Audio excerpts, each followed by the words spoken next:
Welcome in to the Uncrowned post-fight show, this time for UFC 311. I am Connor Burks. Joined alongside me is my main man, as always, Mr. New York Rick. We just got done with UFC 311.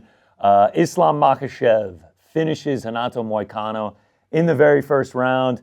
There was that one moment, Renato looked like he kind of clipped him, and like there was a slip or a drop from Islam. That was really the only moment, and then Islam takes him down, and there's a scramble, and then, boom, Darce over. Yeah, you have to appreciate what Renato tried to do there, was on Islam, tried to seize his moment, was really aggressive with it, but Islam Makhachev is the number one pound-for-pound fighter on the planet for a reason. Yeah, it's just like, this is what he was supposed to do. Minus 1,300 favorite, I think, is what he closed at. You know, he's going up against the number 10 guy on 24 hours notice.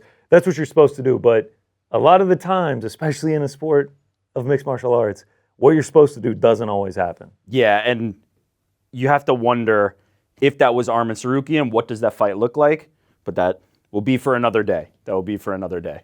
Speaking of for another day, do you think that is what is next for Islam Makhachev? I'm not sure. I hope so. I'll say it this way. I hope so. I hope that's the next fight for Islam Makhachev because I was very excited for that one. I think Arman is probably the number 2 guy in that division. But would I be surprised if all of a sudden the calendar shakes out the way it shakes out and we see Charles Oliveira or we see Islam going to 170 or we see something else? I would not, right? Like there was an opportunity here. This fight has had a few kind of starts and stops, right? It was supposed to be last year. Then it gets pushed to now. Arman's out. He gets a new opponent in Moicano. I wouldn't be surprised if they go another direction. I hope it is not. I hope it is Arman Tsarukyan because I really need to see that rematch. Co-main event. Yeah. Merab Dvalishvili, Umar Nurmagomedov. Merab comes alive the last 3 rounds, puts on an unbelievable performance, starts showboating, gets it done, and hands Umar his first loss of the year. I mean, that was some of the most fun I've had watching a fight go to a decision in a long time. Yeah, same. And Merab tends to be the guy who goes to decision, but it's one of the craziest paces you'll ever see. He's an absolute animal. I don't know how many times I can watch this happen and just continue to wonder, how can anybody stand up to that pace? How can anybody be there standing opposite him in round 5? No, I truly don't know who can, because the resume that he is starting to put together is just simply insane. We talked about it on the watch party, but Marlon Moraes, Jose Aldo, Petr Yan, Henry Cejudo, Sean O'Malley hands Umar Nurmagomedov his first loss of his career. Nuts. It truly is. It's just incredible what he's putting together, and at this point, it's just like I don't know who's going to beat him. Ilya chimed in on social media congratulating his fellow countryman. Oh, this is on Islam. Islam, if I want to, I can finish you. If I want to, I can knock you out. I'll make it look easy. See you soon. Yeah, so is Ilya Topuria next for Islam Makhachev? Mother of God, could you imagine if Ilya Topuria says, I'm going to knock out Islam Makhachev, and he goes in there and does it, and he has a 3-fight streak of Alexander Volkanovski, Max Holloway, Islam Makhachev. You know, there was this guy. It was a while back. And he was this MMA fighter. He was from Ireland, and he took over 45. And then one day he just decided, you know what? I'm going to go up and get another belt at 55. And would you believe it? The guy actually did it. It's crazy to think about, but he did it. You think Ilya Islam is bigger than Arman Islam? Yes, but I think Ilya still has some work to do at 45, if I'm being honest. All right, let's bring in, it's not just us here, let's bring in our man, Mr. Ariel Helwani, who is watching as well from his home. Ariel, Islam Makhachev, first round finish, makes it look borderline He's giving easy. us I feel like he wants some pleasantries. He wants some... How are you, hello, man? how are you? Yes, yeah, wow, no foreplay. No, what's the foreplay?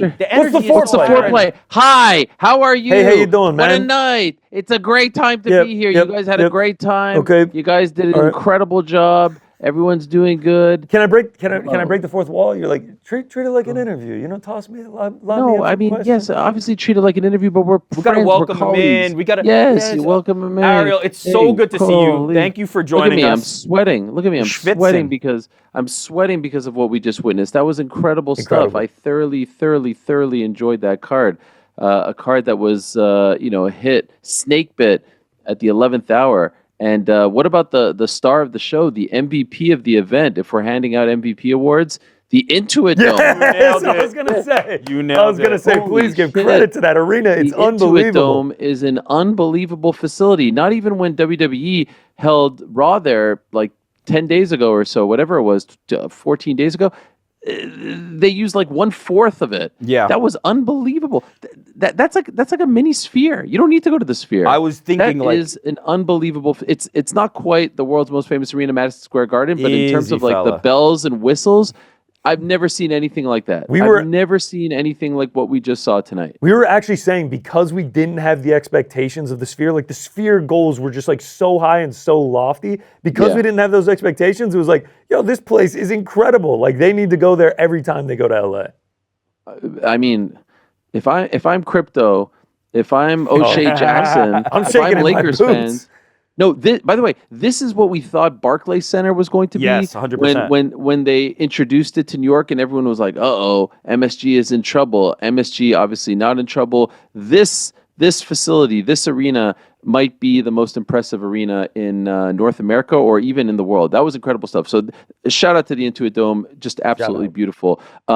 Shout out to Islam Makhachev. You know what impresses me so much about Islam Makhachev? There's multiple things. Number one, he took that fight. He didn't bat an eye. You know, I had some fun with the John Jones fans, over the weekend saying, look, back in 2012, John Jones said no to Chael Sonnen, and that was 10 days out. Here he is as champion taking a fight against Renato Moicano on essentially 36 hours notice. He deserves all the credit in the world. And of course, he gets paid if he takes this fight. So yeah, sure, great. You know, like he takes the fight, but this was an opportunity to get paid. It was an opportunity to fight. If he doesn't take the fight, he doesn't get paid. He doesn't fight.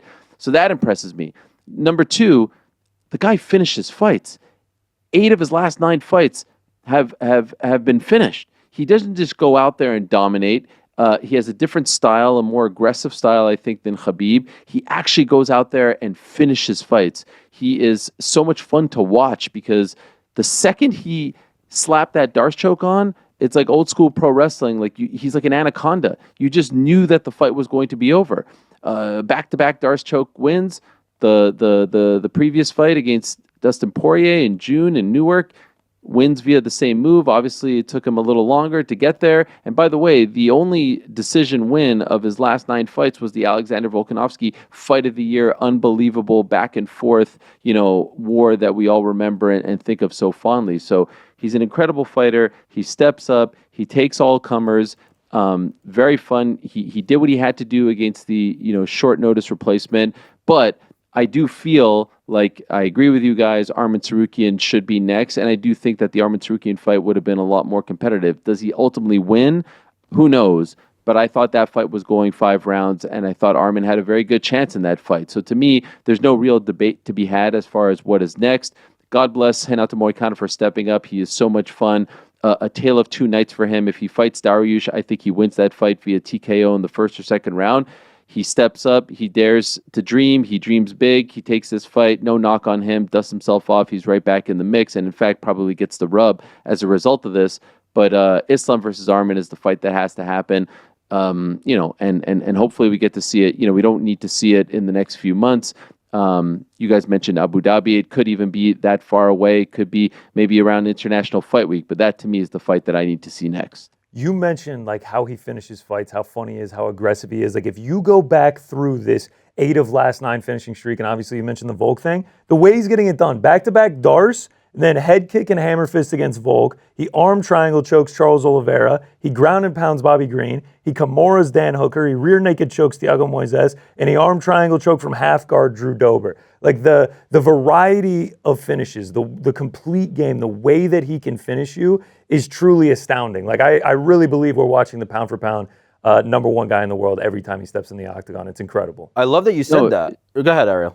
No. I was just going to say it's a great point. I still think it's a 2-horse race between him and Alex Pereira, just because Alex Pereira has won a 205. But honestly, who cares? I mean, it doesn't matter. Like, it doesn't matter. It matters. I think it matters. Even having this conversation is taking is taking something away from Islam. Like, he is just so damn good. And look, I'll be 1,000% honest with you guys. When Khabib was climbing through the ranks and Islam is stumbling against Davi Ramos, and even when he, dusts himself off, I didn't think that he would turn into Khabib 2.0, or potentially, by the time all is said and done, better than Khabib. He is on pace to be better than Khabib.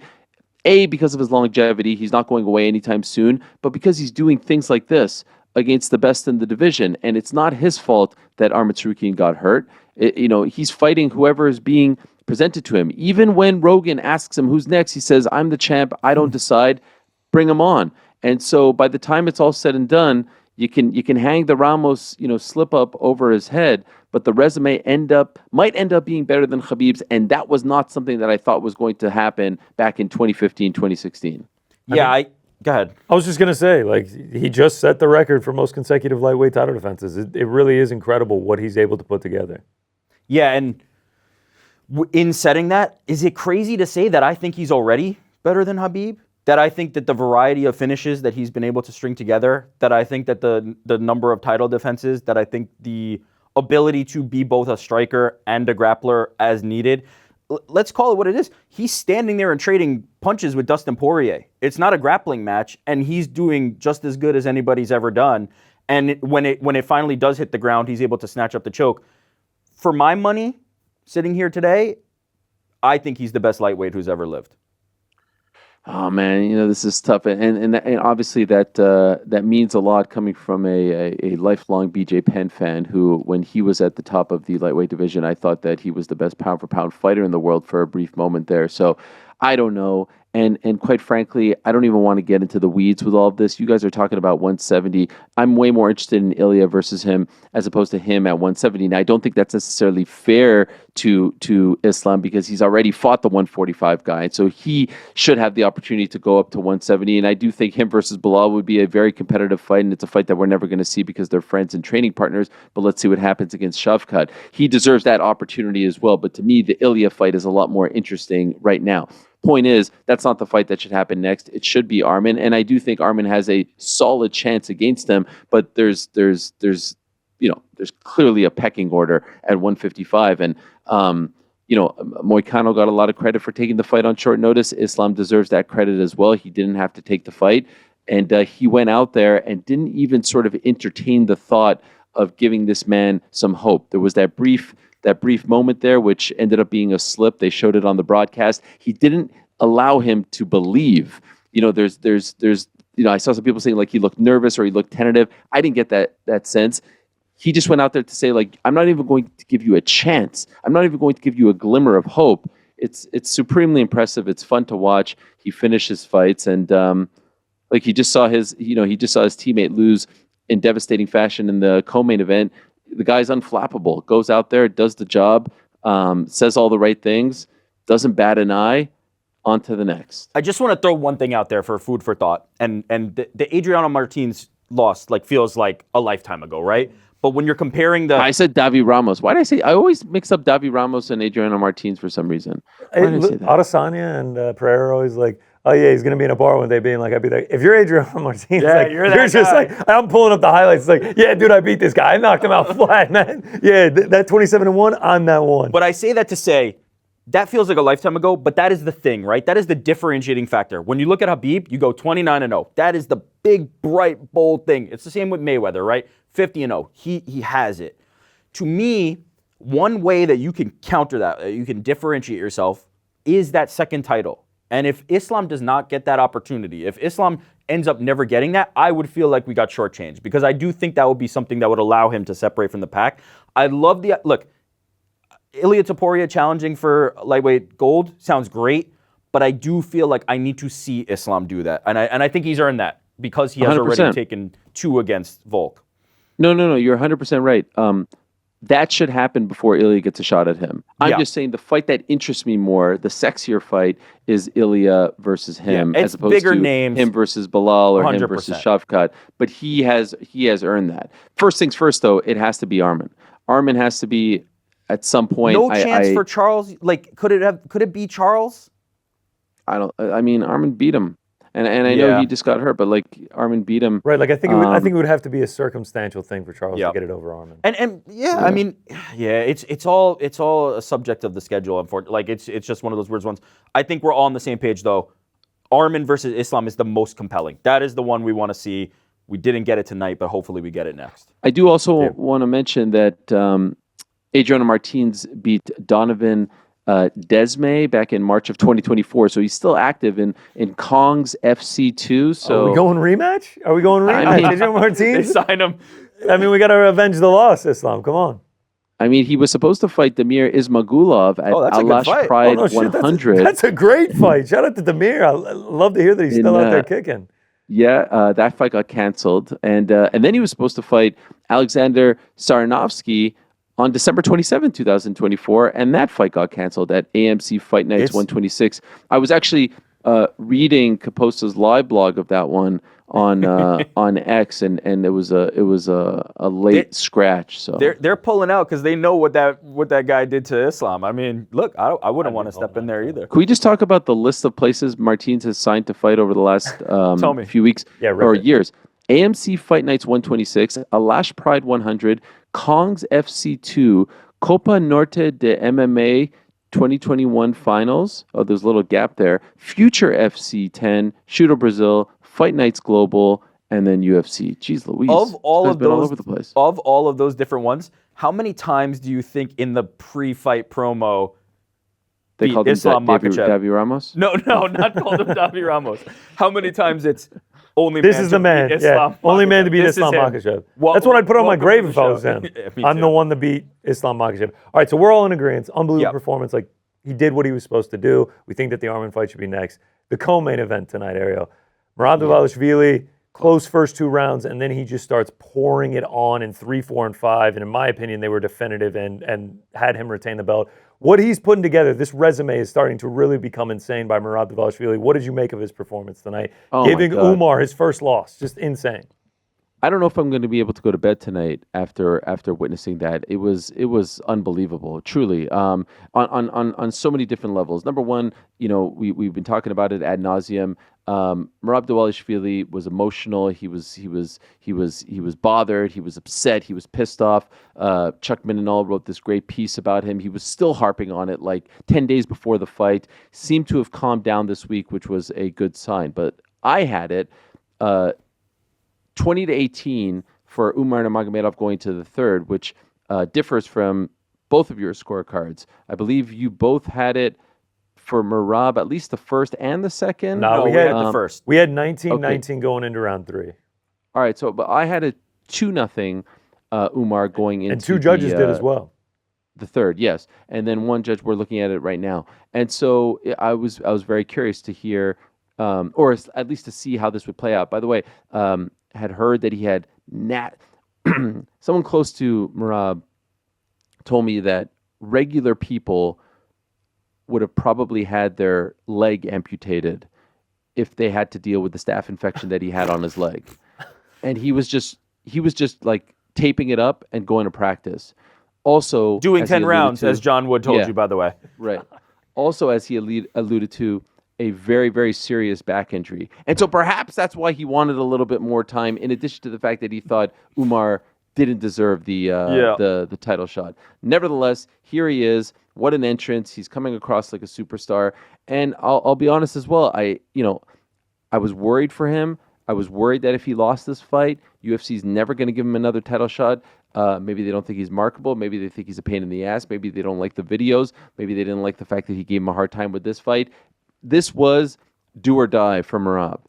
Down 2 rounds to none. What does he do? He turns it all around. And it was really his cardio that I thought won the day.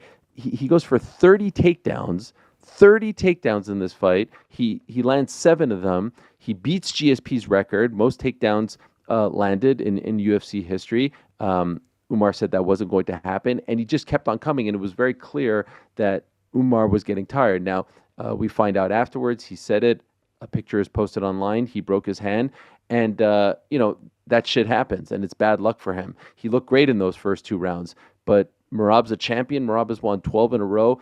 GC, you tweeted out the resume. Like, the resume is just, it's unfathomable. And what is also unfathomable is the fact that this guy was such a massive underdog. I still couldn't believe it.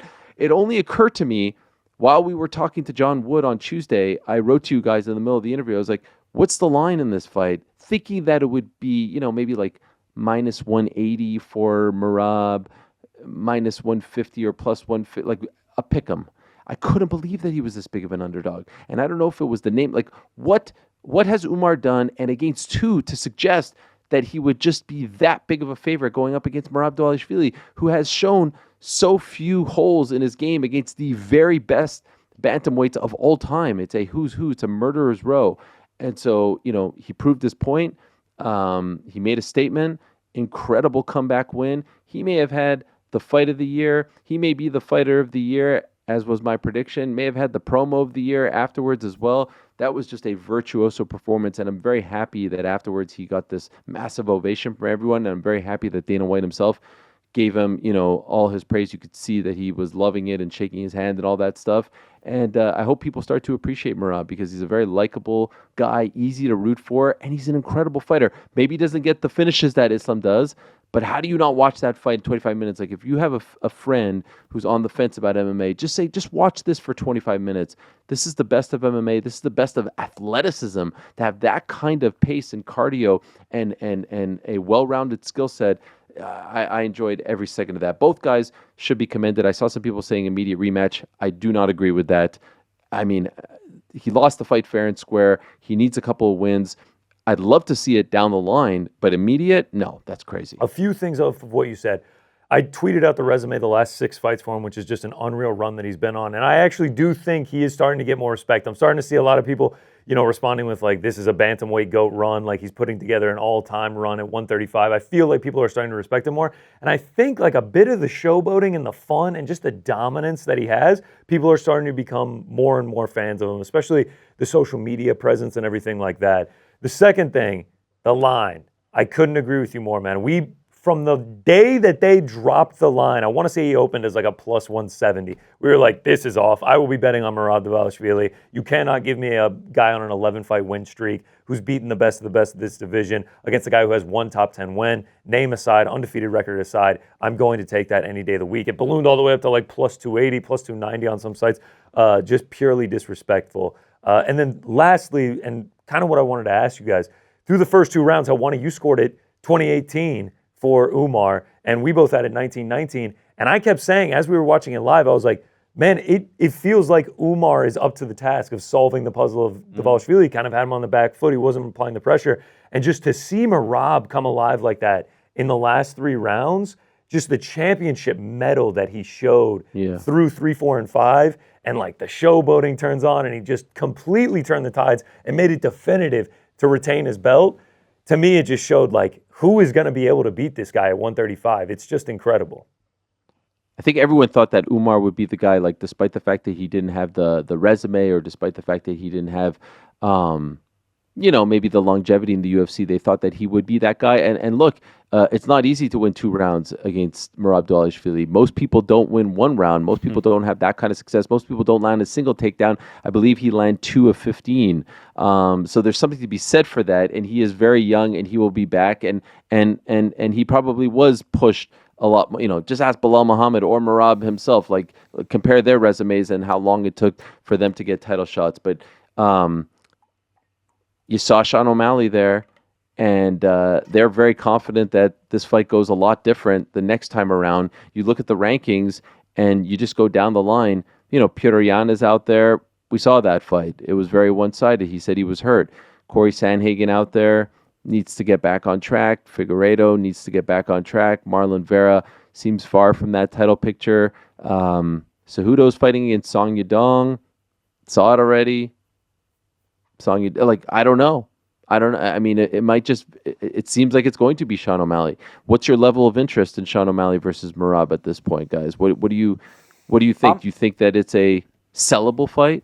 Oh yeah, it's definitely sellable because I think, you can sell the idea that Sean O'Malley has the knockout power to be the one to beat Merab, and quite frankly, I think that's the only viable path, right? We've now seen somebody whose wrestling is just as good, who's a decent striker, like Merab is, and it by the time round 5 rolled around, it looked like it was a foregone conclusion. So I think you can sell them on the idea that like the dynamic striking of Sean O'Malley is the one path to victory to beat Merab. I just want to touch on something real quick. We were talking about the disrespect. We're talking about the betting lines and the fans and all this stuff. I don't think it's that much of a secret. I honestly don't think it's like surprising. And the reason I'd point to is like the UFC has not treated him like the champion that he is. The UFC has looked at him. Dana White's calling him an idiot in multiple press conferences. When he wins, it's almost like the deflation of the Sean O'Malley balloon. This guy's been putting on great fights forever. Like it or leave it. Like this guy is the champion that maybe they didn't want, but that they need, because he is going to control that division for a long, long time.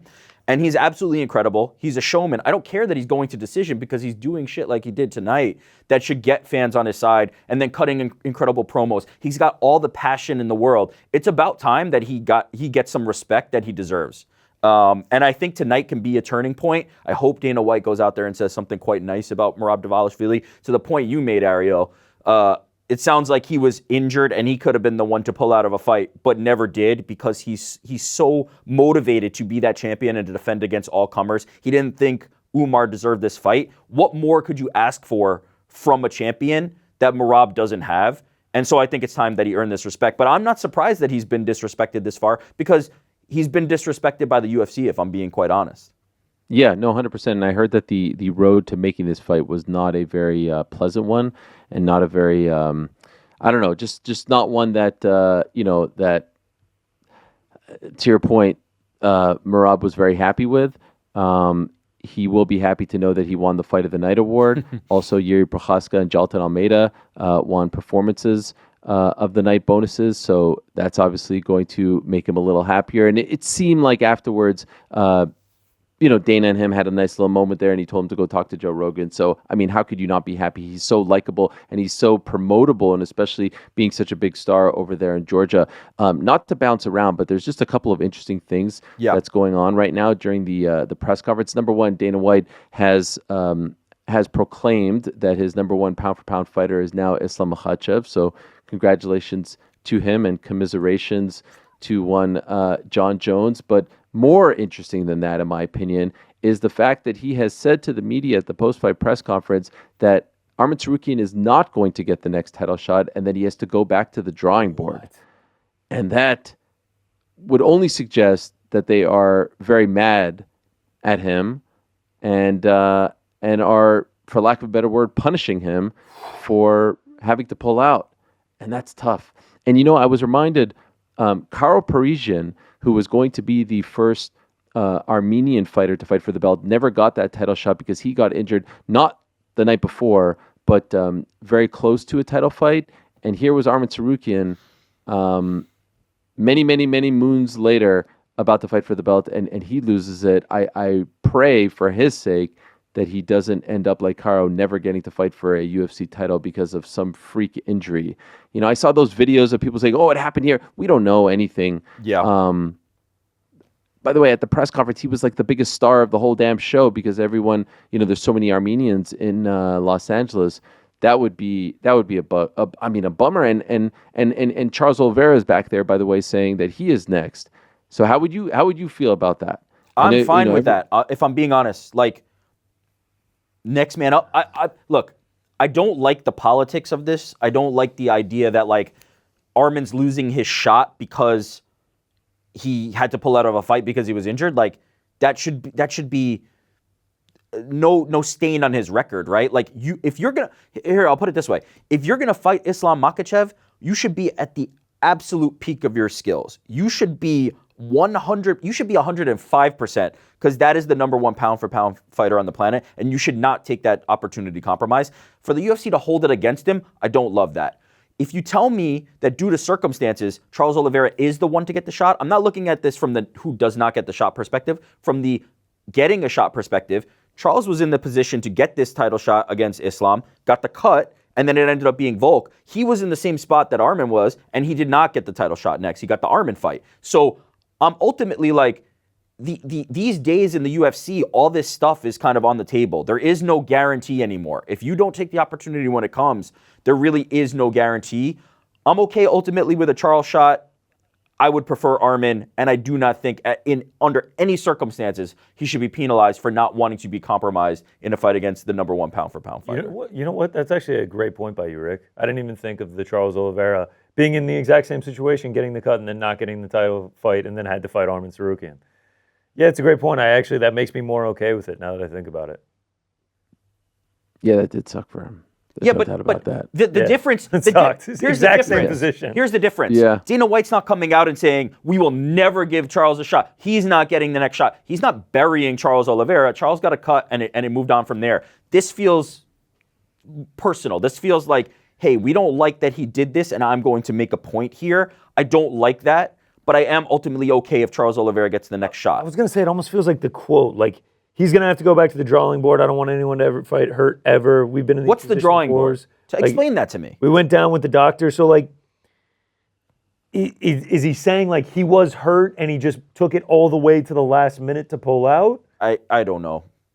I don't know. And ultimately, like, Dana White's going to be the one to answer that. All right, so maybe Charles doesn't get it. Maybe I hope cooler heads 170. prevail. I hope cooler heads prevail. And I'm very interested to see what the next fight for Islam Makhachev is now. They've got some time to figure this out. There's so much time. And he may say something today, and then in a month changes his mind. What about this nugget saying that the initial gate was $9.5 million for this event, which is just absurd.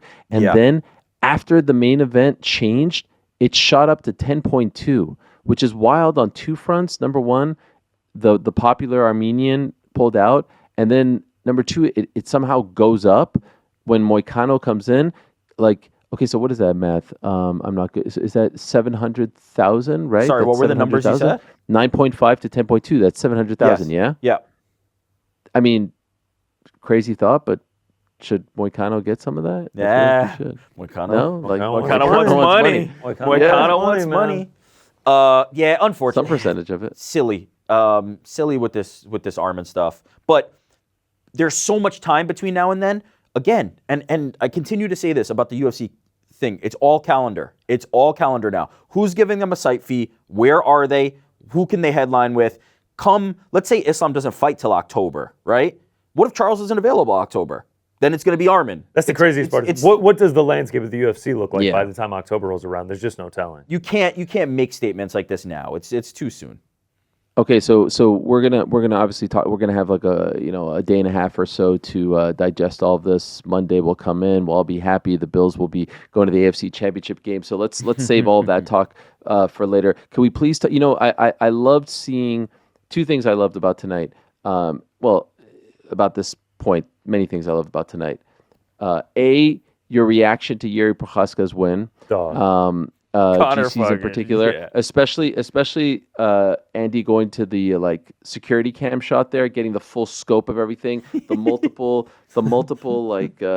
whatever samurai move that was, and then me getting texts from my nephews who are in high school being like, "I love Jiri Prochazka, I love," and this is why people love this sport so much. This is why people adore this sport so much, for characters like Jiri who take us on this ride, because there is no one like him in sports, right? The spirit, the intensity, the way he speaks, and then the story with the cancer patient who is inspired by him, and he flies her out and he cuts his hair, and then he just makes you want to run through a wall and root for the guy.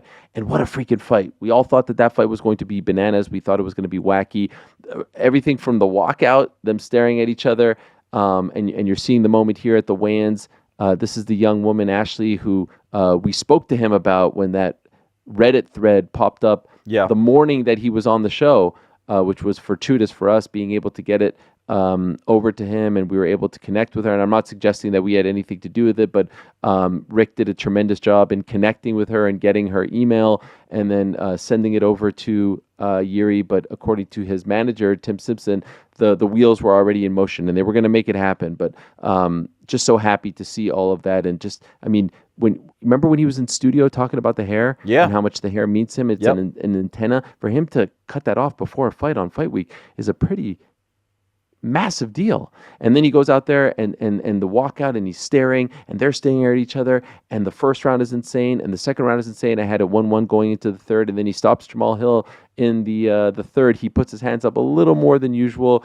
Jamal took some massive shots. Jiri takes some massive shots. And here's Jiri, who had the big comeback win at UFC 300, takes the short notice fight against Pereira in June, gets knocked out. He's devastated. You know how much these losses mean to him, and this is what he does to Jamahal Hill. Absolutely amazing. What a character. One of the all-time great characters. I just don't know how you can't love this guy. Just from what he does outside the octagon, just how unique of a person he is, his fighting style inside the octagon, how chaotic he is. He always puts on these unbelievable performances in wars, whether he's a win, lose, or draw, like it's going to be exciting. All of his fights end by finish, and it's in some insane fashion. It's just like every week I look forward to Jiri Prochazka fights, and every week they deliver. Whether he's winning or losing, every time he steps in the octagon, I am like emotional and hyped up and happy as a fight fan. Yeah, he's one of the most like energetic, intense, like he's just this enigma that I think people are drawn to. He actually kind of reminds me of Alex Pereira to a certain degree, where it's like you're not getting a lot of like language out of him. You're not getting the verbosity, but you can just identify with like how singularly driven he is, how intense he is, how about it he is, right? Like the performances speak for themselves. I love Jiri, and he's very unique. What do you do with him next? Because I have a suggestion. I would love to hear it. Khalil Roundtree. Oh boy, I'm down for that. That's fun. I'm down for Khalil That's Roundtree. fun. Khalil Roundtree versus Jiri would be absolutely batshit incredible. It would be incredible. Crazy. By the way, I tweeted this and people were like, no, Roundtree needs to fight someone else. I mean, like, Yuri's not getting the next title shot. By the way, in case you missed it, they announced March 8th, UFC 313. It is going to be Alex Pereira versus Magomed Ankalaev. It is going to be also Dan Hooker versus Justin Gaethje. That was very fun. Do you guys think, by the way, that the UFC employee who leaked this is going to get banned for ruining the surprise? Or Yeah. Well played. Well played. Anyway, it's great that they made that fight because that was the fight to make. I'm talking about Ankalaev versus Pereira. But remember, on Tuesday, John Wood told us that they were eyeing this fight for Roundtree's return. So, let's see how Jiri feels. Sense. But to me, that's the fight. Jiri lost to Pereira twice. Khalil's coming off of a loss to Pereira. It could make sense, man. Winner gets another shot. I was just about to say the same thing. I got to be honest.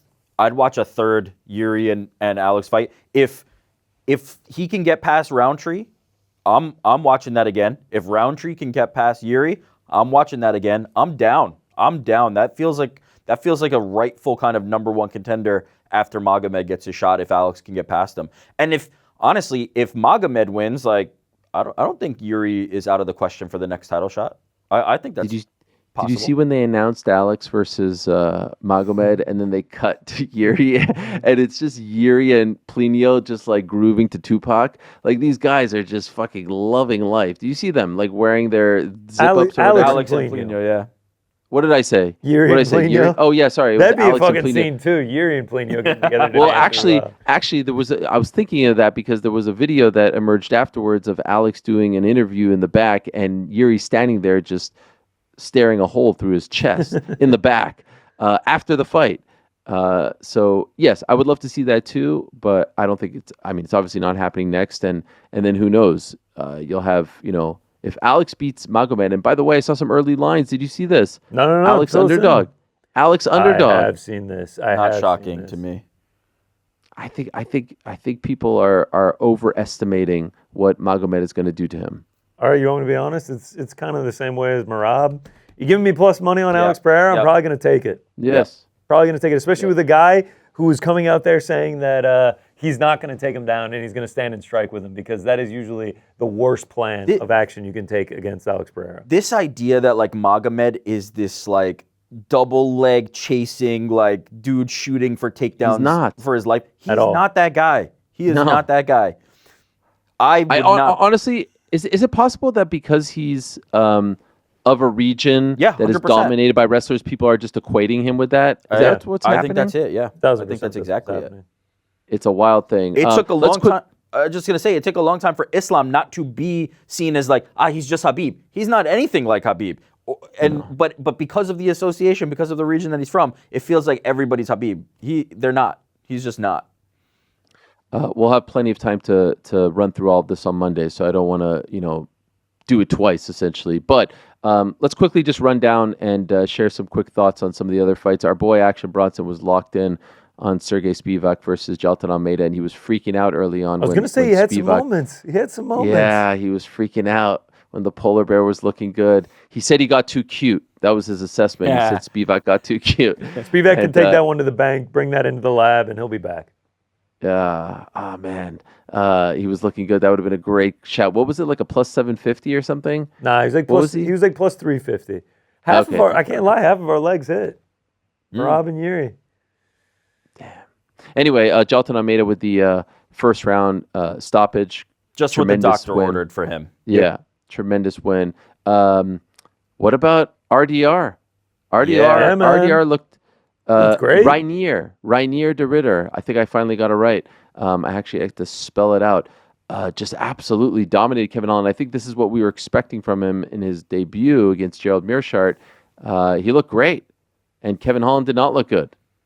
No, look. Safe to say? Yeah, it's Kevin Holland though. It's Kevin Holland. It is what it is. This was a classic. This was a UFC striker grappler battle. To his credit, Kevin Holland looked good once he got to the ground. He was attacking. He was defending pretty well. But when it got to when he was down there for too long and it became a submission trade game, he's never going to win that one. But if you're RDR, that's how you win that fight. I was just going to say, RDR is just so nasty on the ground. Yeah. That it's just the fact that he was able to get a takedown so quickly, it's a tall task for Kevin Holland to survive that for 4 full minutes or however long he had on the ground. I was impressed. My main thing is like at the press conference, Kevin's like, let's not shoot for a takedown in the first few minutes. Like, let me get a couple minutes. How long can this last? In terms of what? Holland trying to not get taken down? Yeah. And then getting taken down and losing?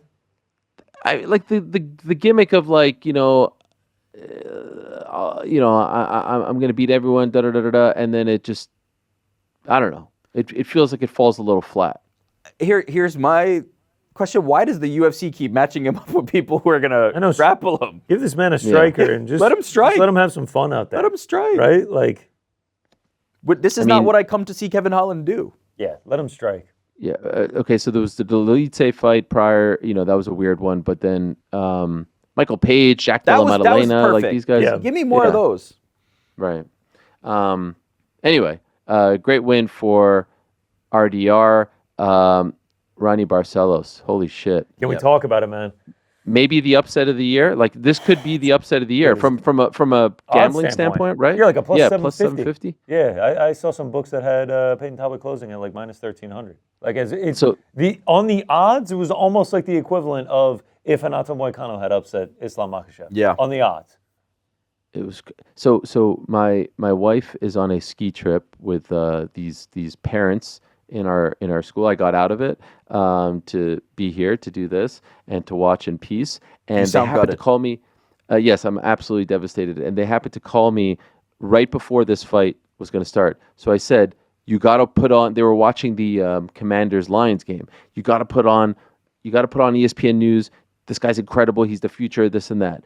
So we all watch it together on FaceTime, and they're like, "This is the guy." This is the guy because he got thoroughly dominated. Yeah. They were he was never really in it. Maybe some flashes here or there, but Barcelos, I was blown away by Barcelos. His tenacity, his takedowns, his ground attack, obviously, going for multiple submissions throughout. I don't know. I don't know if Payton was flat. I don't know. I'd be lying if I didn't say I thought about the hair a little bit. And the aura comment. That was actually as soon as the fight ended, I looked at Rick. I was like, "Was it the hair? Was it the hair?" And like to get, I don't know what it was. Honestly, what's so crazy to be that big of a favorite and to just get blanked like that, like 30-27, and then a 30-26 thrown in there as well. Like it was, Helwani gave it to him, man. He took the fight to him. There was a couple moments here and there where Payton looked like he might be putting something together, but overall, man. Just the complete game from Helwani Barcelos. It was just the definition of a veteran lesson. If I'm gonna take a glass half full approach, okay, take it. Too much too soon, right? Like in a past life, in older times, he's not in the UFC facing a veteran of this caliber at this point in his career, right? And we saw other prospects lose on this card as well. This is the new UFC. People are coming through contender series and getting skyrocketed into these positions. Too much too soon. He can find the time. He's very, very young in this game. Just needs a little more experience. I think there's some moments that you can look at that fight and say, you see the skills. I know, you're on FaceTime and people were not seeing the skills. I think you can look at that and say, I see the promise. I see the opportunity. I see the potential. I see if you get a little more cage time and there's some mistakes that you can easily fix, that there's something there. Now, will it ultimately be the rocket ship? No. But even think about a guy like Umar Nurmagomedov in the co-main event. The guy had not lost yet and now he suffers defeat against the champion. You can't go undefeated in MMA unless you're Khabib. That's the guy. It just doesn't happen. It's almost better, in my opinion, to lose it early, learn the lessons, and then get to that opportunity later. So I'm still high. I still have Payton Talbott stock. I think this will be a real learning experience. And I think he just needs to go against somebody who is more his level of experience in the next fight and not a veteran of this caliber. Rinya Nakamura, another 9-0 bantamweight that lost tonight. Match him up. Yeah, Get someone back in the winning column. Oh, that's not a bad shout. Everyone's going to be like fraud check. Of course, I know you hadn't been getting it because a few people. I saw the chat blowing up because we had just gotten on the air when it happened, and everyone was like, "Helwani's boy getting fraud checked." I think he's a fascinating guy. How could you just deny how good he looked in his previous fights? He's still supremely talented. He got completely dominated. But again, let's not forget, there was once a time where Davi Ramos knocked out Islam Makhachev. People forget about that shit. Huh? Davi Ramos was in a bar tonight taking tequila shots, and he was like, "I did that. I knocked the guy out. Play the highlight." He must have been pretty drunk. They were all like, "Davi, Davi, Davi." He got carried out of the bar. There's people who missed. There's people who missed the beginning. They're tuning in now. They're like, "What are these casuals talking about?" I need some time. I need some time to process Payton. What about Azamat Bekoyev? That was a scary knockout. That was a scary knockout. Incredible. Yeah, but there was five shots clearly to the back of the head. Yeah. It was so clean to the back of the head. I know these never get called, but right. Yeah, that one is literally his fist is on the back of his head. Yes. There were two very clearly clean shots to the back of the head. He's a scary guy. He looked fantastic. Look at that shot right there. Golly. That guy was great. Bogdan Guskov looked great as well. Really nice. Grant Dawson has... Grant Dawson is starting to look very nice since that Bobby Green knockout, man. He's really starting to not only get the takedowns, but apply pressure once he gets the takedowns. Isn't this the perfect, hey, Payton Talbott, right? You can lose. It's not the end of it. You've got plenty of time in this game. Look at Grant Dawson now. Got more experience, putting it all together. Now he looks like the guy that we thought he could be. It's too early, 100%. But Grant Dawson doing great now. Yeah, no, very impressive and fun on the mic as well. Eileen Perez, also fun, gets a unanimous decision 5-fight win streak for Eileen. Crazy. Big dog in this one. She was like a plus 200 in this one. She just keeps winning. Was she a plus 200? Wow. Yeah. Carol Hossa was everyone's lock of the week, man. I think on Boys in the Back, we both heard that line and we're like, huh? Okay. I saw people playing Carol Hossa inside the distance, even though she's won every single fight in her entire career by decision. I saw people parlaying her up. She got bet down to minus 300 at one point this week. Eileen Perez, women's bantamweight. What could go wrong with a minus 300 favorite? Gafurov beat Nakamura, as you said, by decision. Sopaj beat Tercios. The Gafurov thing, it was kind of the same thing as the Talbot. It was just a beatdown. It wasn't even close. I think Nakamura got dropped 4 times. They looked like the favorites, as you said earlier. Yeah, and Nakamura was he wasn't as big as Talbot, but it was minus 700 favorite, man. It was crazy. Yeah, and Gafurov, according to Tapology, plus 430. Yeah, man. Crazy. Ricky Tercios lost to Sopaj. Our boy Action was very excited about that one because Bernardo represents Albania. I believe he was born in Albania. And Tajir Ulambekov beat Clayton Carpenter to start off the night very strong for Team Nurmagomedov, winning via unanimous decision. All in all, I thought a very fun night. Very fun night. Crescendoed. There was one point where Rick looked at me and he was like, man, a lot of decisions tonight. I think it was actually we were going into the Bogdan fight. I was like, it's going to change right here. Get the finish. And then like kind of started taking off from there. Like you get the surprising upset with Payton Talbott. And then the main card was just, the main card was amazing. That was a great pack of five fights. It was a good way to start the pay-per-view year for the UFC. I do wonder, in a sliding doors world, what are we talking about here? If Renato Moicano fought Beneil Dariush and Arman Tsarukyan fought Islam Makhachev, but we'll never know. And of course, we'd be remiss if we don't mention Darren Till's massive win over Anthony Taylor earlier today. Scary scene, guys. Afterwards, Anthony Taylor collapsing as he was leaving the ring. Was put in a wheelchair, I was told, and medics had to check him out. And first he was going to go to the hospital, then he didn't go to the hospital, and he actually just texted me like an hour ago because I asked him if he was okay, and he said he was doing much better and was going to live to fight another day. And congratulations to Wade Plemons on winning his debut. Baby, big Wade. Well. He has some paws in there, man. Yeah. He was he was looking good. He's got some range. He's got some range. Dude, he's also they were talking about him versus Chase Demore. Plums versus Demore? Sign me up, man. You know I'm in for that.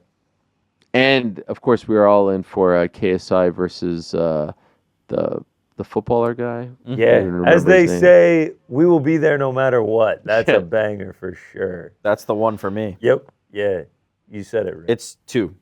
It's number 1. Eubank Ben 2. Oh, stop. This KSI versus the KSI footballer 1. Now 1. Plem Demore 4. Yeah, I think that's fair. Yeah, Poirier Makhachev 3. Yes, that's my. Aspinall Jones 5. Yep. Ariel, important question for you. Yes. Who's the number 1 pound for pound fighter? Right. Oh, God. I have an even better question after this. Who's the number 1 pound for pound fighter, Ariel? Oh, yours is the same question? I thought I was going to get it out. No. I have a better question after you answer this one. Not a better, but I have another question after you answer this one. Right now, I go with Alex because Alex has won belts in 2 weight classes. For me, it was always Alex 1 and Islam 2. I also am totally fine if you put Islam 1, and I'm also totally fine if every time they fight, it's like you in a way, and Crawford and Usyk, you keep switching it.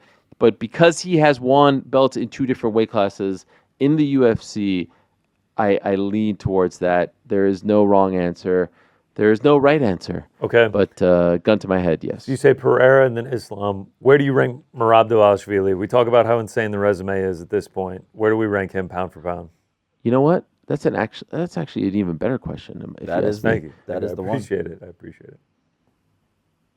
I think I put him 3. Okay. Over Ilya. Wow. Yeah, I mean the longevity is there and the resume is there. There is a thick top 5 of pound for pound right now. Well, who's your top 5? I think I go Islam 1, Ilya 2. Whoa, Ilya over Alex. Merab 3. Whoa. Alex 4, John Jones 5. Wow. All right, those fighting words. I've got this was my last one. I'll tell you when I adjust it. Oh boy. I'm in trouble here. I got Merab way too low. All right. Islam 1, still there, not changing. Ilya 2, I'm still there. Alex 3, I'm still there. This is where it gets dicey. I've got Khamzat Chimaev 4. I got to put Merab above Khamzat at this point. So I'm bumping Merab way up. I had him all the way down at 8. We're going Merab up there. Then I'll bump everybody else down there. I don't have Jones in my top 5. Hell, I've got Jones 6. He's bumping down even further. Merab's got to be a top 5 pound for pound. He's got to be 100%. The thing is, it's a very solid top 5, and you can make a case for like 2, 3, 4 of them. What's missing is the superstar. And Alex is a superstar, but like you don't have that. There was once a GSP, an Anderson Silva, a Conor McGregor. Alex probably is the closest in that bunch. Global superstar, Ilie superstar in Spain and Georgia, Merab superstar in Georgia. I just feel like we're missing that. But honestly, they don't need it. $10.5 million gate for a card headlined by a Russian and an Armenian, and then a Russian and a Georgian in Los Angeles is bananas. It's just bananas. It truly is. All that was missing was The Rock showing up there saying, "You just had the biggest gate," and everyone's like, "Yeah." No Hogan? Congratulations, everyone. Yes. You just set the record for the biggest gate in WWE history. Give it up for yourselves. You spent a shit ton of money to be here tonight. $800 standing room only. They were selling $800 for standing room. To be in that arena and witness those graphics, I'd pay it. Shit. Oh, tonight for Intuit Dome? Shout out to the Intuit Dome. I'd be there. Man. MVP of the night. Where do you rank the Intuit Dome pound for pound arenas right now? Yeah, no. Let me give you those answers on Monday. How Let's about do it that? on Monday, man. Let's get it. Ariel, thanks so much for joining us, brother. Thank you, guys. Man. Great job. Fun card. And by the way, shout out to the old school Clippers hat. When I see that logo, who do you think of? Pooh Richardson. Pooh Richardson. Yes. We said Lamar Odom, Corey Maggette, Darius Miles, Elton Brand, Andre Miller. Outlaw. I low key. I was shocked at how much I love this hat. Yeah. That's a tremendous logo. Got it for $30. New with tags off of eBay. It's got the old school green bottom underneath it. Yeah. Fits nicely. Love the red and the blue. This is gonna be a daily in the rotation after this. Danny Manning, Mark Jackson. That's what I think of. Shout out. You young kids. Mark Jackson look him up, for right? Clippers. He's do you remember Knicks. that? Yeah, but I know. Remember that era? You think of him as this is Knicks. This is Knicks royalty. Yo, Mark Jackson on the Clippers has the famous hoop card with the Menendez brothers sitting in the front row. Oh, is that the one? Wow, that's wild. Elton Brand. That's why I think of Elton Brand for sure. Michael Olowokandi. Oh, Michael the Candy Olowokandi, Man. number one pick. How could we forget? Corey Maggette. Yeah, I mentioned Corey Maggette. That's who I first thought of. Lamar Odom and Corey Maggette. How about Dominique Wilkins? Oh, Quinton Richardson. I haven't said him yet. Quinton Richardson. Shout out Q Rich. Q Rich. Shout out Dominique. Dominique Wilkins Dominique Wilkins traded for Danny Manning was like the first blockbuster trade that I ever remembered as a kid. That was massive. This is just Wilkins going from. This is just those guys just sitting around naming obscure basketball players. Just drinking beers, naming obscure old Clippers. It's good shit. Ariel, thanks for joining us, brother. Thanks, we will guys. see you on Much Monday. love. See you tomorrow, man. How's that sound? What about Baltimore Go Bills. Buffalo? Go Bills. Oh, yeah, Go official Bills. prediction. Final score prediction. 31-20. The boys go to Kansas City. Oh, and by the way, what about that hype video? What about that hype video? That was sick. We plugged it earlier. Okay, thank you. All right, peace. All right, brother. We'll see you on Monday. Thank you for joining us. All right, man. UFC 311 in the books. In the Post books. show in the books. Watch party in the books. Okay, real quick. Please. One last thing. All right, one last thing. Star of the night. And it cannot be the Intuit Dome. Who's the star? So was the Intuit Dome. No, it can't be. I think it's got to be Merab, man. Yeah, me too. I think it's the performance that he put on under the circumstances against who he was fighting was just unbelievable. I think Jiri had the best moment of the night. That was like going to be like the whoa, that was so crazy. But Merab, just the way that he fought those last 3 rounds to just overcome, like those first 2 rounds, I was like, damn, this does not look like the normal Merab. This does not look the guy that's putting on that just insane pressure, unrelenting domination. And then there it came. Rounds 3, 4, and 5, dug deep, got it done. And now he's starting to put together one of the best resumes that 135 has ever seen. I agree with you. Merab It's Merab's night. All right. I think that'll do it. Frankie, if you want to kick up the track. Okay, we're going with this one. I thought we earned our, I thought we did our. I mean, that's good. That's why we rehearsed. So good. Fun one tonight. I know. Can we do the old fast forward thing? Fun one tonight. I mean, this great is one. good. Clippers, Intuit Dome. Intuit Dome was on full display. Merab was on full display. Thank you for watching. Thank you to all the fighters. I mean, we've been live on the air for 4 hours and 23 minutes now. I've had a blast. I'm not gonna lie. This is some of the most fun I've had at a watch party in a long time. It was a great one. It was a great one. Sometimes you just get those cards. This was one of them. This was a fantastic evening. Renato Moicano, shout out. Shout out to him, man. I mean, valiant effort. About all you can do. That's what you do. He gave it. He didn't show up there and just like, hey, collect a paycheck and wasn't in it to fight. He tried to get after Islam. And unfortunately, he's facing the number 1 pound for pound guy, and that's how that's supposed to go. Yeah, not much you can do in that situation. Jiri. Yeah, it's hard. I mean, I did pick Merab, but... Was that on the air, Frank? No. Let the people know. I mean, 45 more seconds. This is... I'm just wondering. I mean, we had other more music, Celsius? and then we just go to this one. I know we have those songs. I'll have her on for a little bit. Oh, you're just gonna hop on the bike? I'm gonna just bike my way out of Literally here. ended every post show with this song. I know, but I thought we'd but like, over, you man. know, I thought we'd make all you it gotta do switch. is put it in the run of the show. Run a show. I have to put in the run of show, like switch to the music that we used to end. All right, is this the end of it? UFC 311. We'll be in fucking Philly next week. See you for KFC, Knucklemania. 312.